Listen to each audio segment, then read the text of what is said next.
जय Jagannath Pankaj dairy farm YouTube channel आपको स्वागत।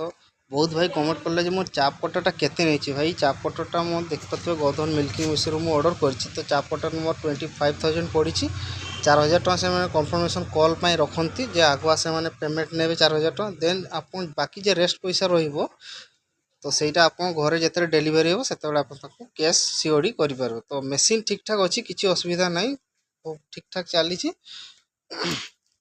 यार तीन टा गियर अच्छे आप देखते मझीटा न्यूट्राल एपट साइड टे बड़ डाण साइड एपट साइड को बड़ काटो एपट साइड को छोट काटो।